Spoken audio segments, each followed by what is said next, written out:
Hello and welcome to the Indie Bandits podcast. Pull up a chair and grab yourself a drink. Today we're going to be talking about some indie fighting games. And I'm Joe, and I'm joined by Jimmy. How are you, Jim? I'm pretty good. You? Yeah, I'm not too bad. It's been a while since we've seen you in the streams on account of your dodgy internet. Where in the world is the internet so bad?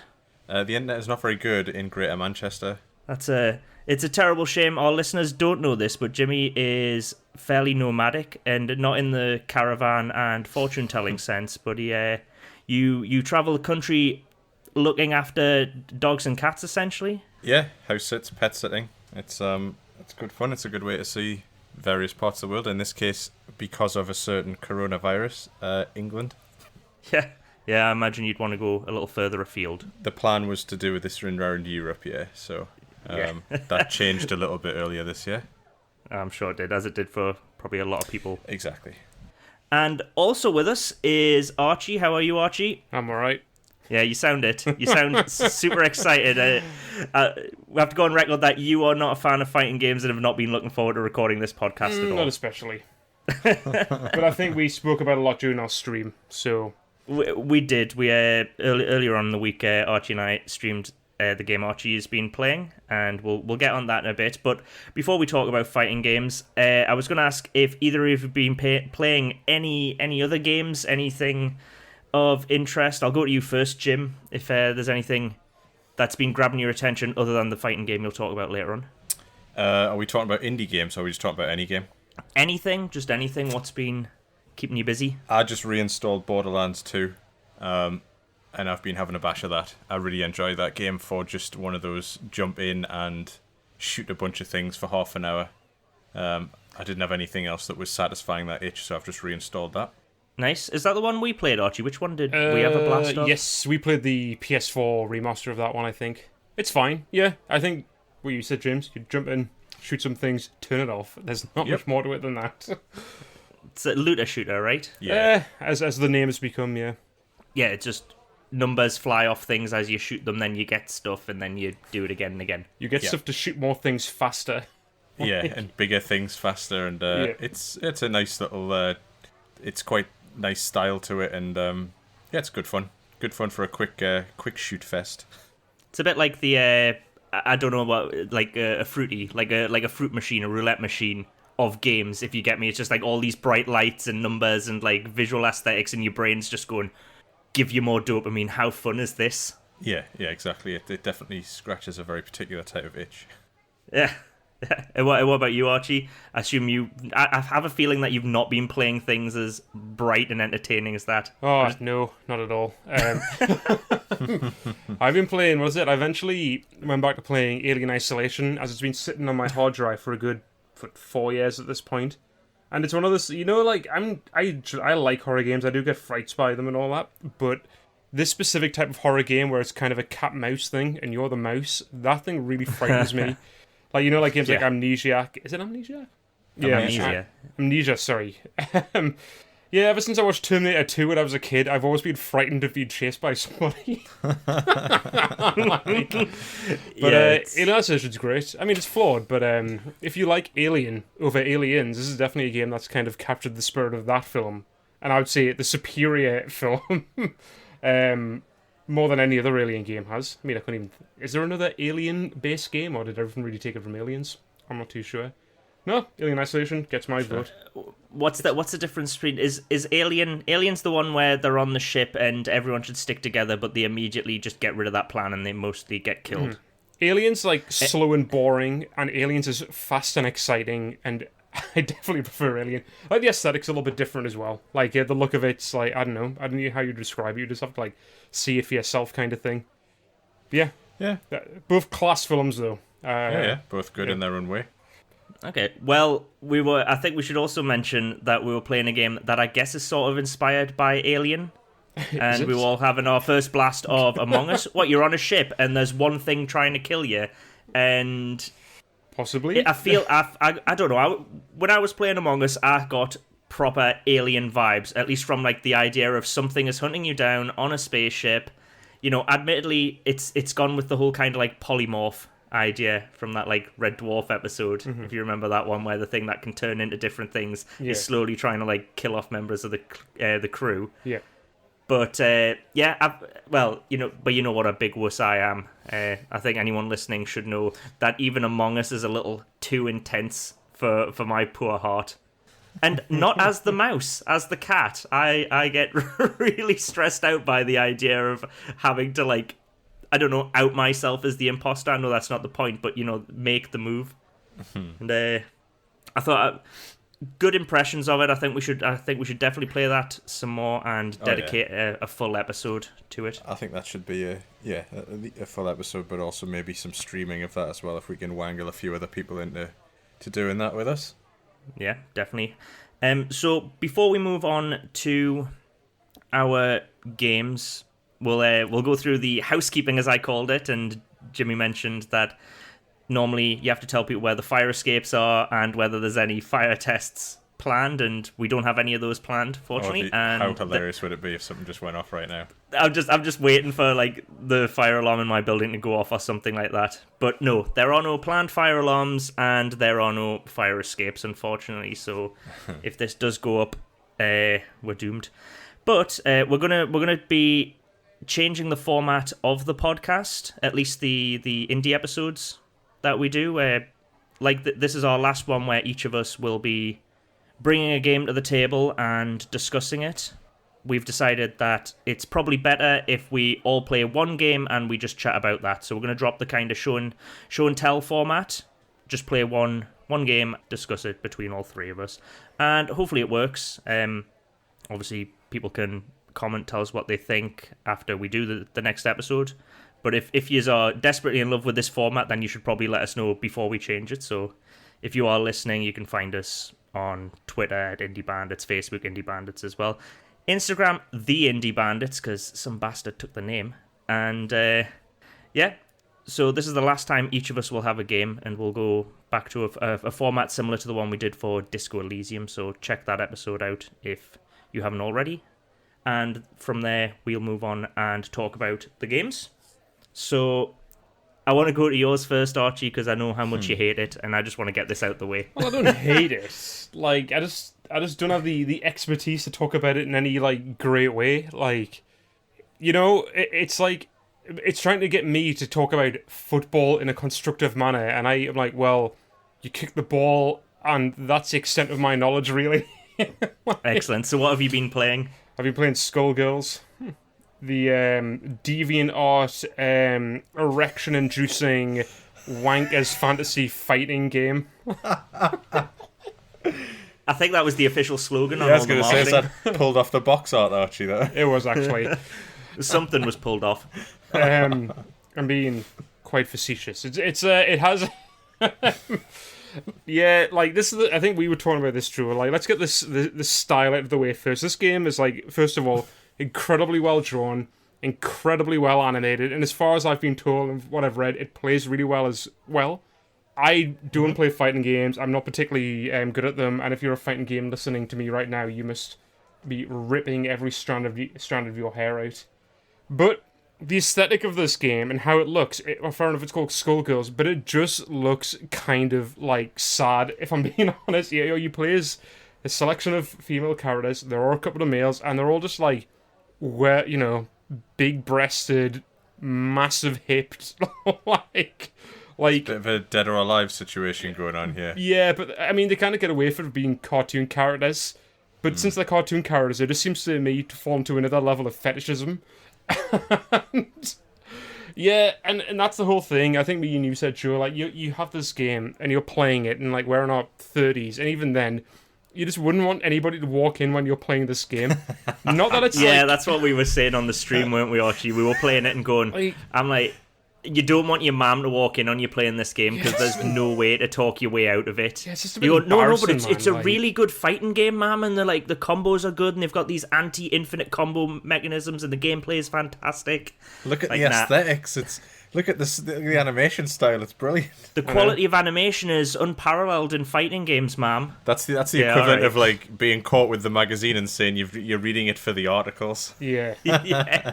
Or you're watching porn for the cinematography, or it's like... Yeah. But that's the thing. This game, it's just like... I think, right... I'm kind of sidetracking the whole conversation here because I can't really talk about the fighting side of it. So I'm just going to talk about what my impressions of this game are in terms of like an outsider going in.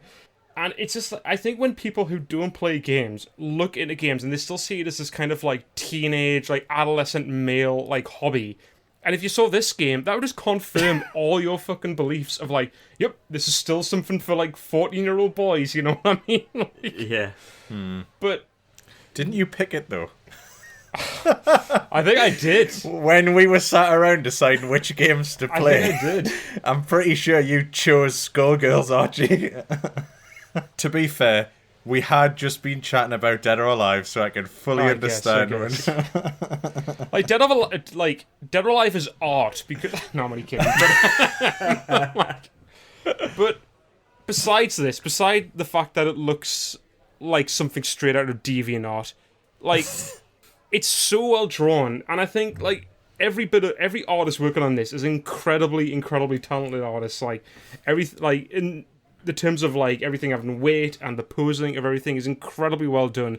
And I think when we were streaming it, Joe, we weren't even fighting. We were like, fuck the fighting. Like we were just like hammering buttons and stuff was happening. And we spend a lot of the time kind of admiring the intricacies of the individual frames of animation.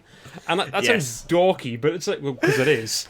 Notice the choice of words. We just spent our time admiring there's so many words you could have put after that when you've already told us what this game looks like. But like, it's the amount of detail they've put into like every single like action in this game. But in terms of like, the walking and the fight. Yes, it's like early golden age of animation. Yeah. In terms of quality and animation. But as if it was drawn by a 14-year-old boy who wasn't getting any. Yeah. That is literally how it feels. It's like someone who just needs some level of sexual relief just drew these characters. That is the problem. It's like, when someone's got the horn. Well, did you not hear that he could only make this game when he had an erection? Like, other than that, he just wasn't interested. Fucking hell. Oh, Jesus. Well, you know what? The less we say about that, the better, because as Archie and I discussed on the stream, the guy who was, like, lead designer and creator and the guy responsible for, like, the initial designs of most of these characters, which apparently he did whilst in secondary school. Hang on a second, before you tell me this, I'm going to have a little bit of a Mystic Meg moment here. Was there, by any chance, was he a bit of a perv? Well, which crystal ball did you look into, James? Yeah, apparently there was a lot of inappropriate shit going on at work, and also some really creepy messages he sent to a streamer who asked him about the game. And it, I don't know what level of like creepiness this was, but when we were talking about it on stream, Archie, it was kind of the like, not super sinister, but the have you ever spoken to the opposite gender before levels of creepiness. Like, do you think people want to be spoken to in that way, and would you do it to men? Like, would you speak to men in the same way you are speaking to these women? Hey, maybe you might. And the answer is definitely no, because it like came across so creepy and weird. You're like, the fuck is he doing? Well, it was, from what I saw from the text, and I don't know the full story of what went on here, but the thing you sent me, Joe, and let's assuming that thing is like legit as well, is that everything is like intentionally suggestive, if you know what I mean. Like he's trying to like he does bait, a little bit of a dirty convo out of them. Yeah.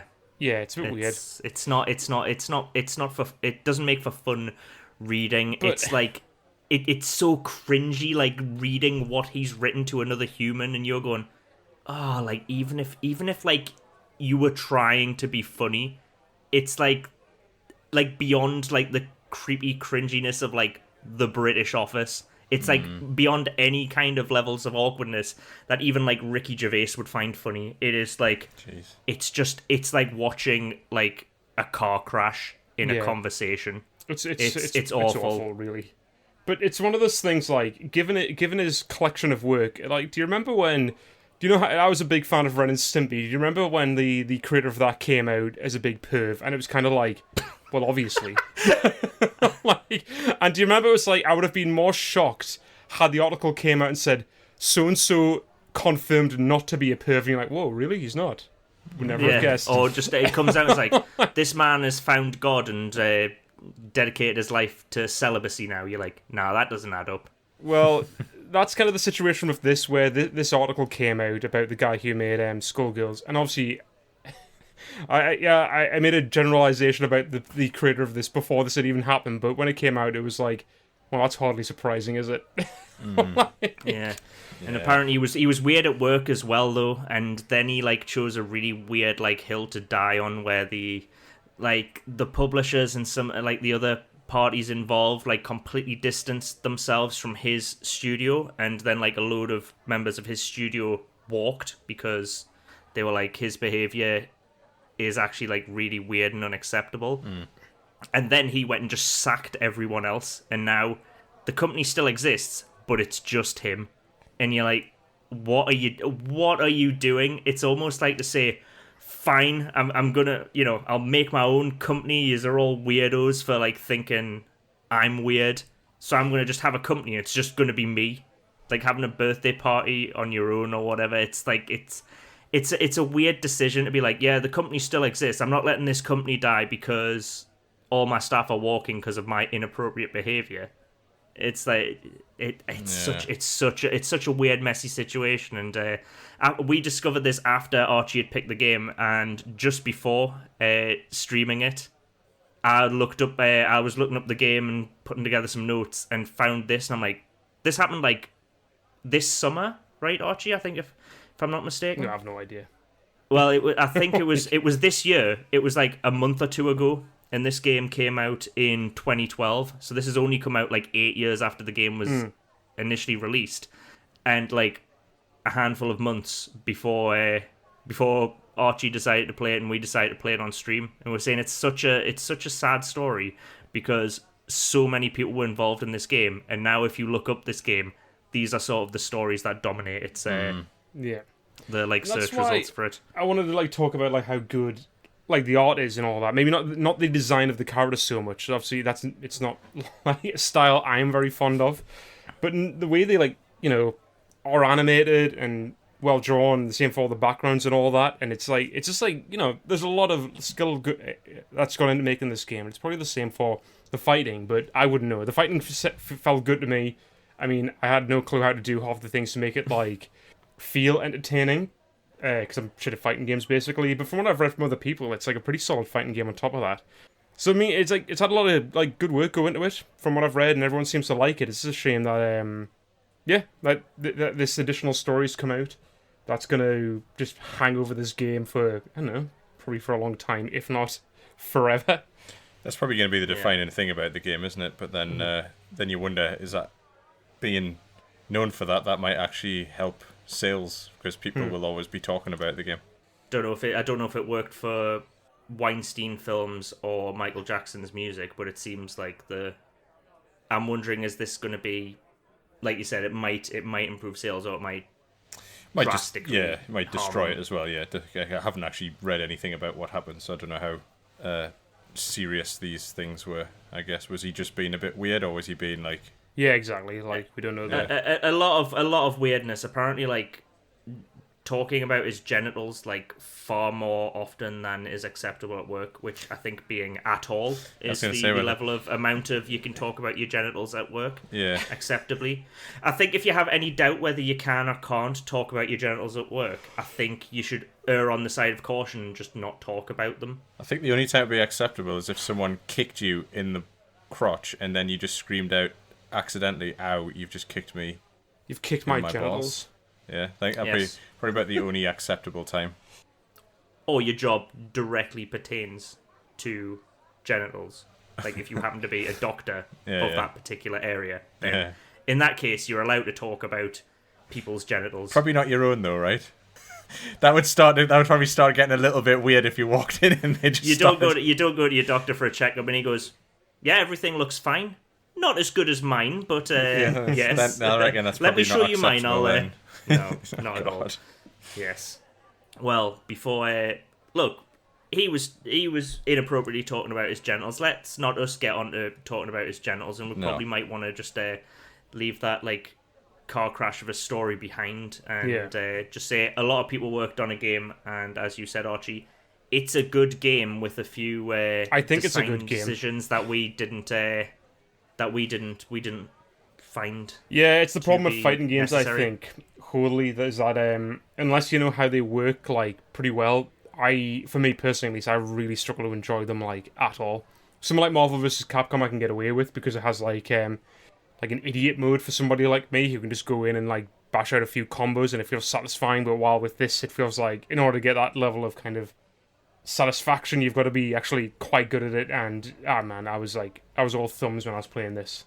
But apparently it's good, so I have no fucking idea why I chose to talk about this game, really. So there's a story mode, there's story to it, there's characters have backgrounds, and there's conversations and all that happen after each fight in arcade mode, but I didn't really listen to them. It was that situation where you have your characters with static images and text scrolls across the screen, and for me personally, I don't think you could find a more like uninteresting way to deliver kind of like a story to the player. Obviously, if being a lower budgeted game, that might have been the only option they had, but it doesn't interest me personally.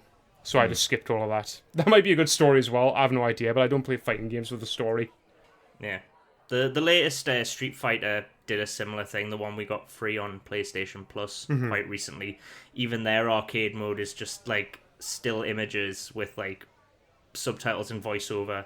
Why did they just between fights? I don't know if it's like a trope or something. Maybe that's like something that happened in fighting games back in the day, and they've just stuck with that. But I've played fighting games where they have like cutscenes between as well. Maybe it's just somewhere people are like, I couldn't really give two shits. Like, show me 2 panels of story and then let me fight again. I'm not here for the story. I'm here for the fights. Like, I'll make a weird comparison as a sidetrack thing. Like, so yeah, like when I played Tekken back in the day, Tekken would maybe have, I think it had like an introductory cutscene for the character you picked, and then one right at the end when you won. Everything in the between was just battle right until the end. In this game's like you do a battle, you get a little bit of story, you do a battle, you get a little bit of story, and it's just like, oh man, can I just like do what I want to do? Like, I know I like stories in games, but I like stories in games or when stories appropriate. Like we were playing Need for Speed at the minute, yeah, Joe. What's it called? Payback.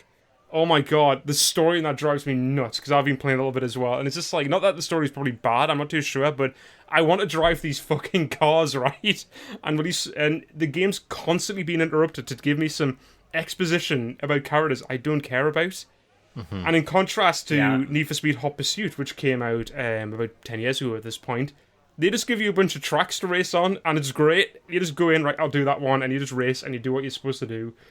Yep. Story when it's appropriate, I think. Not in fighting games or car games. I'm a few hours into that Need for Speed, and I'm already in the skip every bit of exposition mode. I did that from the start. I'm just like, well, at the start, I was like, maybe there's some intrigue, and maybe I'm gonna learn to love these characters, and I was like, fuck it, no, just skip it all.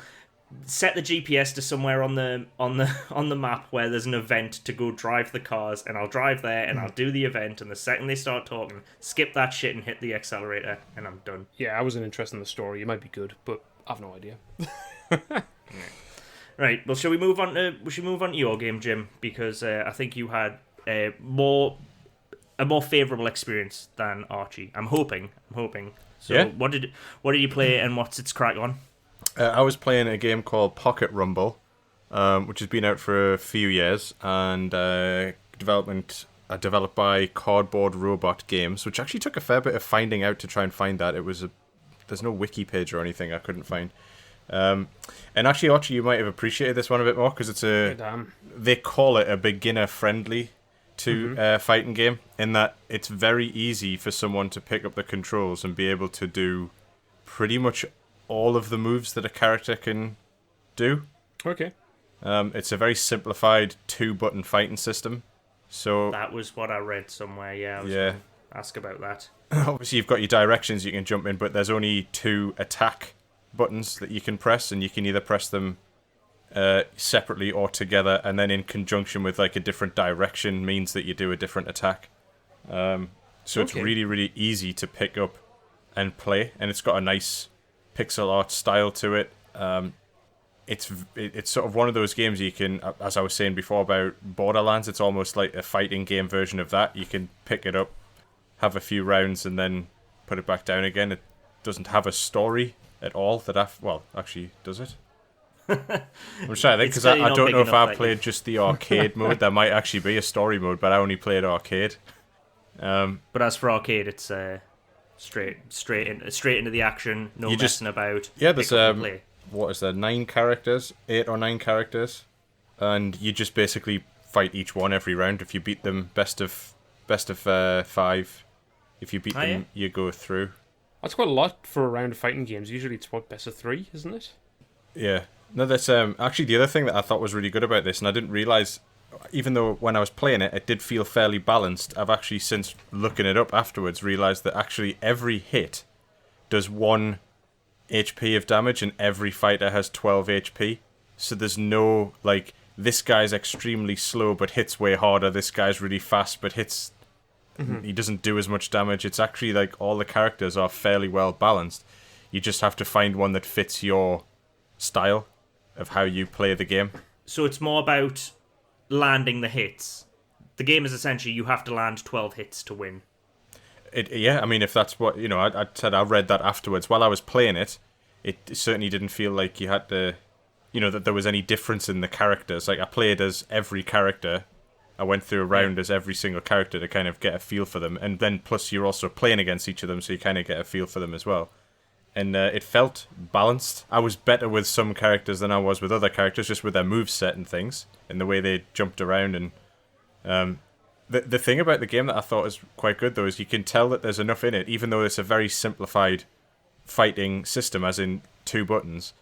Yeah. There's a lot you can do, so it's very easy for beginners to pick it up and play it and feel fairly competent, but there's obviously a lot more to it in terms of strategy and being able to read attacks and how you can counter certain attacks and what certain people are doing. So for someone who's looking for a little bit more out of a fighting game, it kind of offers a little bit more as well for people who can, I guess, put the time and effort into it, or who are sort of capable, because I know it takes a very kind of multitasking, coordinated style to be able to get really good at a fighting game. Being able to read moves very quickly, your reaction time has to be pretty incredible, and mine is not. I've never been that good at these types of games, but I've always enjoyed them. And yeah, it's got something for like both beginners and for someone who maybe wants to get a little bit more out of it. I think that's the bread and butter of fighting games, isn't it? The idea that, you read attacks and you kind of like you learn how the game operates and how what are like short, medium, and long range attacks and how characters move and that, and how they sort of essentially telegraph moves. And then your idea is it's like, I guess, ultra high speed chess, where you go, they've done that move, now the obvious move after that is this. Yeah. And you kind of not necessarily counter, because that's a thing in fighting games, but I mean, you react to every single move and everything your opponent does. You have to make the right decision to put you in either an advantage to strike, or an advantage to move away or evade or whatever. So yeah, and some of the specials are quite interesting. Like one character, so I'm not going to get the names right, but there's a guy in like a suit. He kind of reminds me of the guys from Reservoir Dogs. In fact, actually, his level might be in a diner, so I think that character might have been fully pulled out of Reservoir Dogs. Okay. He's got a special attack where he creates these like energy orbs, and once you've created one, if you create another one, the two of them, the gap in between the two of them, there's like a beam that goes across. So like your job there is to lay one at one side of the map, then get over the other side and then do it, and then the character gets caught in it, and you have to, as the other guy, be ready to jump or duck or keep the guy at distance. But there's ways you can move the ball, so like you can sort of control where the other player can go with that character, so you've got to be quite strategic with him.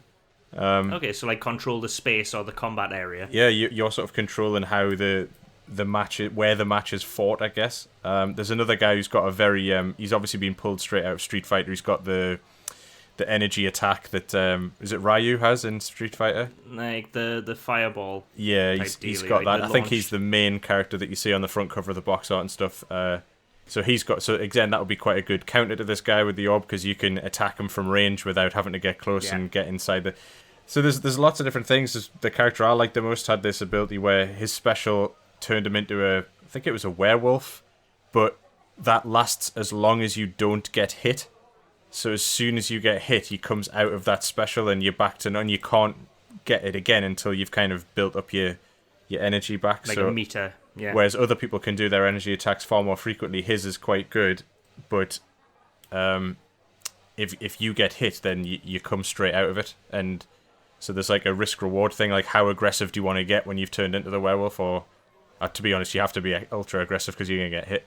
It was an interesting game. The character design was good. I mean, obviously it's a very short, small, independently published fighting game, so there's no huge amount of bells and whistles here. There's not a massive roster of characters to play with. So yeah. But as far as a fighting game goes, it delivers everything I would want from a fighting game. It's easy for people to play it without having to button mash. It's got different characters that you can pick, so that you find one that suits you. The aesthetics are good, like the levels look good. It's nice and colourful. And then if you want a little bit more from a fighting game, there's a lot more strategy and depth you can get into to get better at the game. So I found it an enjoyable experience overall.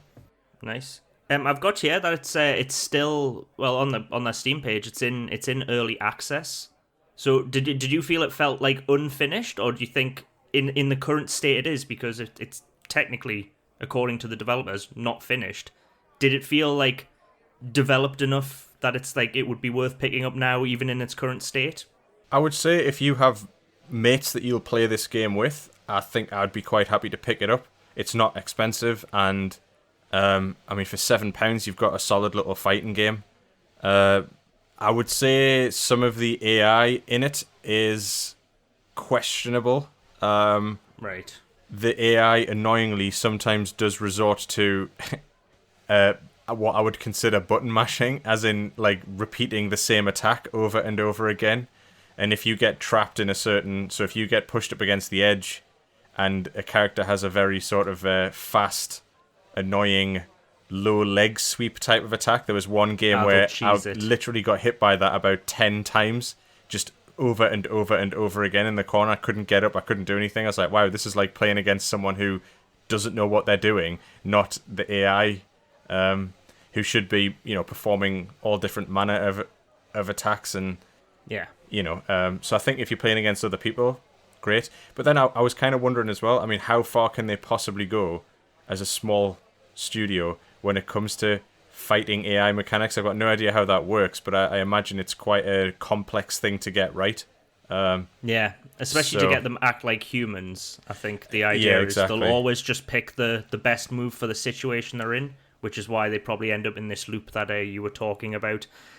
To really simplify it, I imagine the logic behind the AI is, when the character is in this position, do this move. So when they get you in the corner, it goes, when your opponent is here, do the leg sweep. They do the leg sweep and nothing changes. So you end up in this never-ending logical loop, which always produces the same result. Do the leg sweep. I mean, a human player might do that as well, but more complex fighting games put in things to stop you doing that, which is something I did actually read about Skullgirls, where it has this like infinite combo breaker. So if something like that happens, where you would like get infinitely beaten by this move over and over again, there is a system that like breaks that loop. Whereas obviously this looks like something this game could possibly benefit from, or even have that built into the AI to go, if the AI starts cheesing you and just doing the same move over again, like maybe have it so that like, you program the AI to go, after you've done it like 10 times, that's enough, try a different move. Maybe they'll do it 10 times, do a different move, and then just back you into a corner and do the same. But there's a lot of decisions I think an AI has to make, and I think we are, I'm oversimplifying what happens here, but at its core it is make a decision based on this. And if it gets the same input, it's always going to give the same output, unless you put alternatives in. Yeah, and it, by no means was that an experience that happened every single time I was playing the game, but it did happen more frequently than perhaps I would have liked it to have happened. In particular with a couple of characters. Most of the characters it didn't happen with, but there was two where there was an obvious spamming of the same move over and over again, and it was a bit frustrating. It meant that when you got to that fight in the arcade, you had to just... It was pretty much fight fire with fire. It's like, well, I know they're going to be doing that move over and over again, so I'm just going to spam them with this move, and it basically made those fights a little bit more of, okay, just get past this one, rather than, right, I'm going to enjoy this one. So not ones you looked forward to? No, but it's in a... As you said, it's not fully released yet, so maybe they're still going to iron out some of those kinks. But I mean, if you're into your fighting games and you want something that's a little bit fun, then I'd be fully okay with that. I think it's a good little game. Well, it sounds like it's for something, I guess, for people who have an interest in fighting games, rather than like maybe your hardcore fighting game fans mightn't want to touch this with a 10-foot pole, or maybe it's something that people who are really into their fighting games, who want to play fighting games with people who aren't, they could probably have that. As you said, it's quite cheap. It sounds like if I was really into fighting games and wanted to have some friends round, not that in these days, in this day and age, that is very common anymore, but say we lived in a non-COVID world and people could have friends round all the time. It sounds like if you're really into fighting games, but none of your friends want to come round and play like the fighting games with like 400 pages of special moves to learn, this would probably be the one to go, this is one we can all play, and, jumping in and out when it stays on kind of thing. Yeah, I think it would fit really well into that. And I think as well for people who may be in the same boat as maybe I am, where I do enjoy a fighting game, I've just never been particularly good at learning all of the ways to play a particular character, or get really good at it. I think this is one where I think, actually, I could jump on that. You learn all the movesets pretty quickly, and then other people could as well. And then barring someone being a bit of a prodigy at it, you're probably on an even footing at the start, so it makes it a bit more competitive, rather than playing a game which maybe someone else has played a lot of and just will school you at every single time. I think this one makes it a bit more even, and therefore I think, the whole point of competitive games with your mates is that it's competitive. It's not one-sided. Yeah. Yeah. Archie and I were talking about this on the Skullgirls stream. If you recall, Archie, when we were saying we just want to jump into the game, we don't want to have to read 400 pages of special moves, or like go away, because really, to get the most out of some fighting games, it feels like you have to look at someone on the roster, or you have to like go and do your research about the entire roster and go, right, who's best for the way I like to play, then study all their moves, then practice all their moves, then have your fight, which is, as I said, not something Archie and I wanted to do on the stream, or just generally. We wanted to both just pick up a fighting game and have a blast. Well, yeah, I think this is definitely the game for that. Nice. So recommended as is. Yeah, definitely. Yeah, I thought it was good fun. I'll definitely be going back to it. It was a good little jump in and have a little blast type of game. Cool. Well, that will be hopefully coming soon on our Twitch. Second, Jimmy's in a part of the country that has better internet. So should we move on to the last game, and the game I played, which I know you have all played, because we had a go of it both on and off stream with remote play. And this was Nidhogg II. And it's a fighting game, but it's not exactly the same as the fighting games used to have played. Yous had a very traditional kind of like, I'm going to say karate-based fighting game, or martial arts-based fighting games. You had these games where people are like doing punches and kicks and roundhouses and that. Yeah. But Nidhogg II is a sword fighting game, and it is essentially like fencing. And you have these two weird little characters with swords, a variety of different swords. And it is fully maybe like 1 or 2 hit kills. And when you kill someone, they disappear and you run to the end of the screen. Almost similar to like Streets of Rage, when you clear out all the enemies and the little arrow flashes up and says go, and then you walk into the next screen. the game works like this. So if you're the player on the left, you kill them and you advance like one screen to the right, and if you're player on the right, vice versa, you kill your opponent and advance one screen to the left. And I think there's like seven screens in total, and you're kind of like doing this tug of war mechanic as you advance backwards and forwards based on who like wins those independent rounds. And the idea is to get to the end of the set of screens, and at the very end of the screen, get eaten by a giant flying worm, which I believe is the Nidhogg, which is some kind of like Viking mythology thing. So I mean, we all had a go at this, and I enjoyed it. I intentionally picked this because, as you know, none of us are really huge fighting game fans. Mm-hmm. In the retro episode, we talked about how James and I have a bit of a like past with fighting games, but you know we don't play them anymore. In the 90s, we played them quite regularly because that was kind of the games you played multiplayer. But I picked this one because I knew I wasn't into fighting games, and I didn't like reading all the pages of special moves and all this kind of training, and I wanted something that would be very quick and easy to pick up and maybe a bit different, because this is why we like, you know, celebrate indie games, because they're usually quite interesting and unique, and this game has got uniqueness and interesting mechanics and looks, and it's just so fucking weird. It is like the weirdest game, but in a good way. It is the weirdest game I've played in a long time, where you're just like, the fuck is going on? And I really got sold on it. I don't think you'd like it.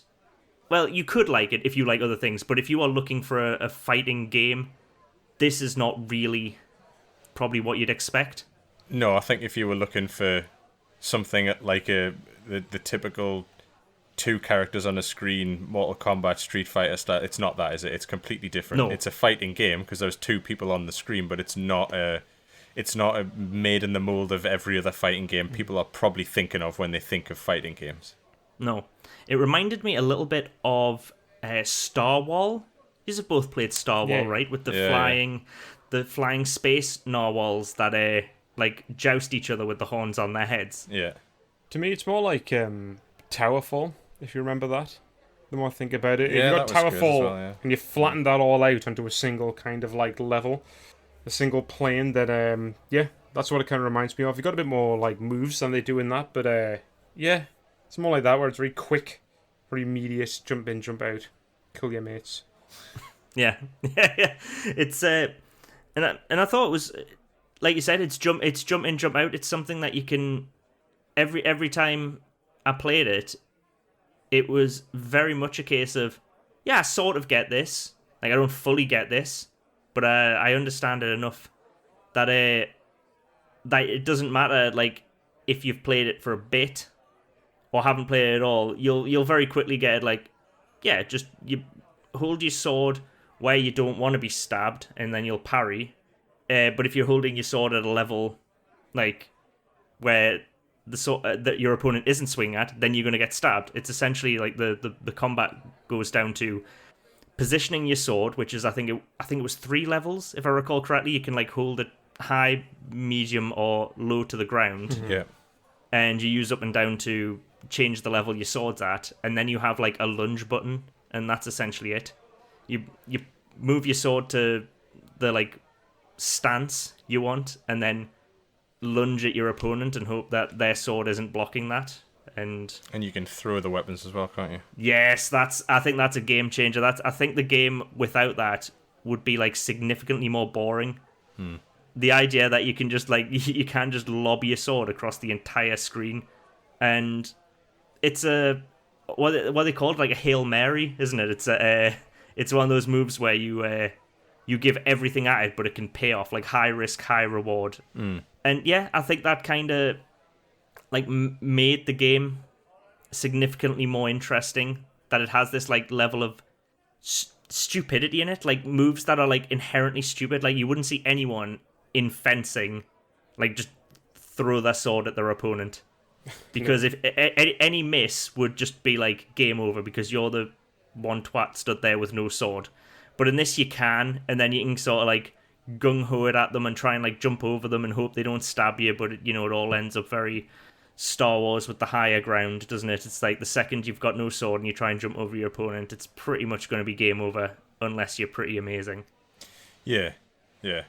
It was good fun though. I thought when obviously we had a little bit of a blast on it, and it was. I like the idea behind it. I think if it was like, but again, I know we're talking about indie games, but if there's a little bit more to it in terms of customization and maybe a few more weapons and things, and just to add a little bit of extra flavor to it. Nothing major, just more detail. Then it would be really good. Yeah. But I did like the idea behind it. There's sort of changed up the idea of a fighting game, and it certainly felt like it turned it into something that. If you had your mates sit around and you were going to play, that's good fun. That like winner stays on type of just have it back and forth, because it does create a bit of tension the closer you get to one end, and if the person starts pushing you back, and I did quite like that element of it. I thought it was I could see how that would be a lot of fun to play with a group of mates. Yeah, because I think it would also make for like a good spectacle. If you get me, where it's like in other fighting games, I think if you don't really know what's going on, you don't know whether people are like doing well or not. Like if you're watching like pro level Street Fighter, all you can go off is the fact of like the health bars at the top, which is sort of an indication of who's doing well. But the actual like fighting itself, you're like, was that good? You have to look up at the health bar to go like, was that a move that like does loads of damage, or is it one that's just really flashy and does fuck all? Yeah. Whereas in this, you can see if they're dead, and you can see which side they're advancing on. There's a little like meter across the top of the screen that shows you like which screen you're currently on and how far to one end or the other the players have reached. So I think like again, if we lived in a world where people could hang out and play games together in person, I think like even if you had like anywhere between like 5 and 10 people around at your house, I feel like this could be something where like the other 8 people not playing could still be watching it and getting quite invested in like what's happening on screen. And it's quite well presented as well, so it's good to look at. And I think you'd be like, oh shit, he's like one screen off making it to the end, and then like, oh, he's made a comeback. I think it's got that like very accessible, understandable appeal that like almost I think like watching American football has as well, where they have the yardage. You know how far they are from the goal, and you can immediately see that, and that's immediately indicated to the viewer. Archie's like, what the fuck is American football? But but for those who watch it, hopefully the analogy will hold up. Yeah, I thought it was something a bit different, nicely designed, good fun, like good level of like pace to it. It would be nice to see, and maybe that is something they can add to it. It's just a tiny bit more detail, because I felt like you cycled through those weapons very, very quickly. It would be nice if there was just a little bit more. I mean, they don't even have to like make a difference. Like, there's no obvious difference between the sword and the bow and arrow. They have different functionality, but it doesn't even have to do that. Just like have a little bit more, like throw an axe in, throw a mace in. You know what I mean? Just chuck a bit maybe more some in. like non-bladed weapons and have some bit more bludgeoning weapons. Just different animations when you hit them as well. Like the animation where you kick them and then stamp on their head is very different to the one where you stab them with the rapier, where they just kind of get and then just collapse to the ground. I think just add a little bit more like that, just to flavour it up a little bit more. That's it. But that's nitpicky. That I think it still serves well as it is. Yeah, I mean I think it's one to like Pocket Rumble. It's one of these games that's cheap enough that if you are going to have mates round and have some like couch multiplayer, it's probably just worth having in like your Steam library. It's also, I think it's available on all the consoles as well, and I would probably recommend it more for console and PC, just because of this kind of like get your mates round or play it all together aspect to it. I don't, unless you have the setup at home where your PC is like next to a sofa, which I don't think is very comfortable or not feasible. Often, yeah.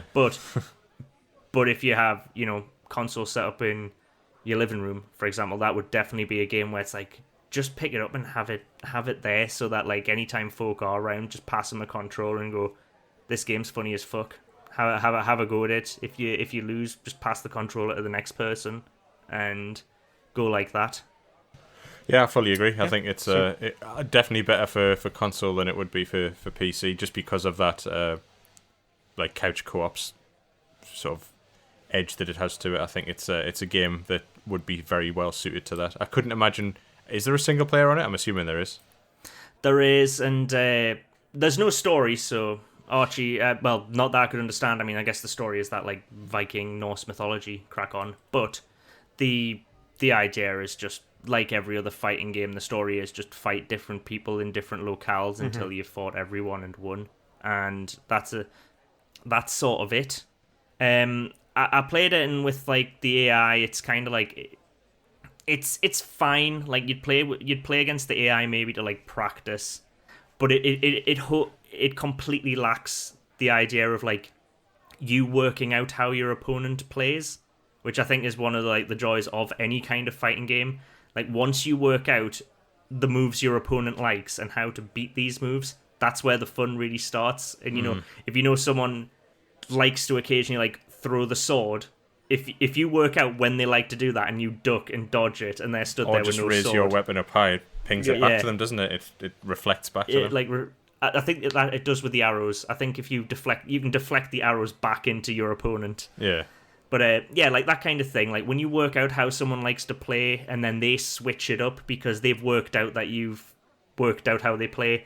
Like that's something you don't get with the AI. Like AI rarely does that. It plays in a certain style and then you work out how to beat that. And the AI doesn't respond to you like defeating them strategically, whereas human players do. So again, I guess like your game, I guess like Pocket Rumble, it's way more entertaining with friends and with other humans. I think all of these games are. I think that's just the fighting game genre. Yeah, for sure. You can't enjoy it on your Todd. No, I mean they're designed, aren't they, for competitive play?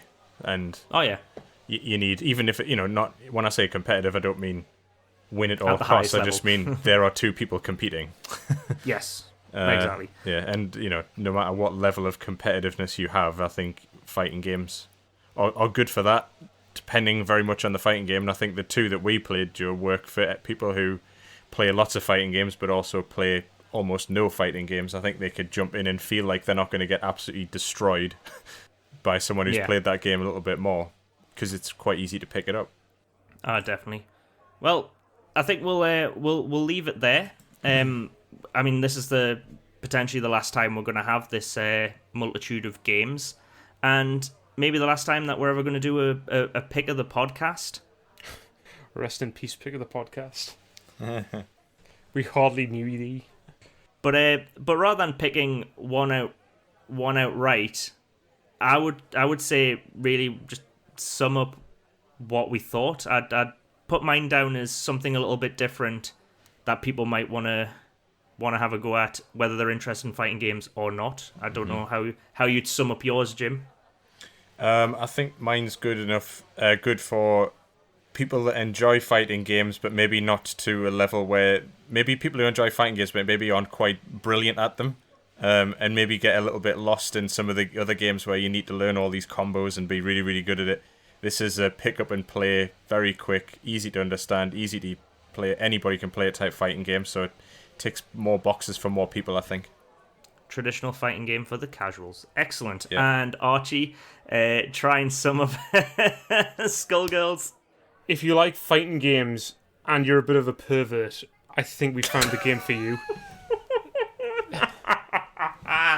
Oh yes, just out everyone who enjoys that game as a pervert. Excellent. I feel sorry. Can I just go? Everyone who works in that game is very talented. I keep making fun of it, but there's more merit to that game than a pervert's fantasy. There's actually a lot of good stuff in there. Excellent. Well, with that, we'll. This is not housekeeping. This is where you can go after the podcast, and I just mention whether you're a fan of indie games or a dev, you can find us on Twitter. Get involved there. We regularly try and give shout outs to people and their games. We're here to celebrate indie games, and we also do so on our YouTube, where we have videos of our streams, and also you can find the podcast after the podcast is released to all major podcasting channels. You can find the video of that. Hopefully, once we've had a bit of plastic surgery and are presentable to camera, we'll have a video version of the podcast as well available for you.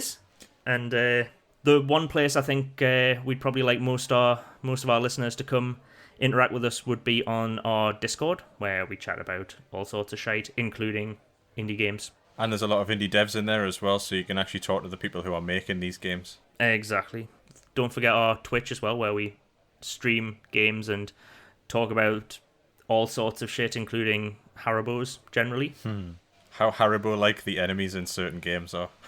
Exactly. So if you have a fondness for sweets, come check us out on our Twitch. And with that, we'll just raise a glass and say cheers to indies.